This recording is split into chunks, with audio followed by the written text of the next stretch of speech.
Good morning, everyone. It's Leslie from Marvelous Art Studios. Thanks for joining me today with a little video about cutting and color.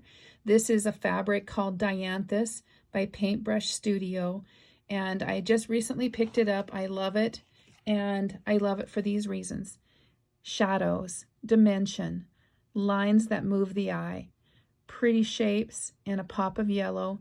This fabric has all kinds of great shapes to cut out of it. I've got it in a fairly big chunk. I'm going to need to subcut that chunk down a little bit so I can make accurate cuts. And when I do, then I'm slowly separating all of these little sweet petals from this fabric. And you can see where having such a big chunk kind of gets in your way. So sometimes I do this. I cut it away carefully so I can preserve as much of that background, other shapes. And now I've got a more manageable piece to cut from.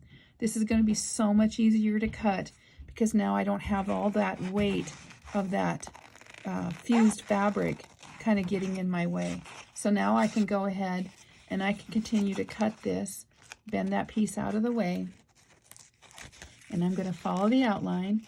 I am not going to cut into every little nook and cranny. I just am going to do enough to where it's just the petal that I'm looking at, these little edges that will still look like pretty frilly little edges by the way you cut them. If you come into a place where it's sharp like this and it's cut off, just go in, make a little divot, and preserve the shape. Even if you miss the line, that's okay. Keep cutting around it, and within like 30 seconds, really, it's about all it's going to take me to cut this out, and I've got a fabulous shape. That is so pretty.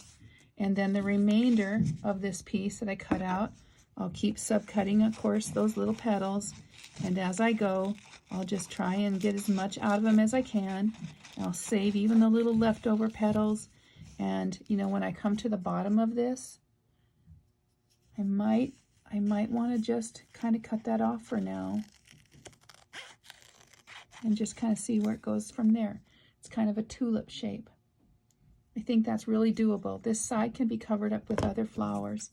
And then even these little pieces that are left over here, I can subcut those into little pieces, just like I have done. Let me get my garbage out of the way.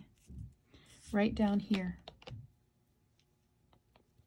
So all these little half shapes, all these will look like real flowers when they're placed on top of or underneath or a little bit of both as you collage. This is the color story I'm going for.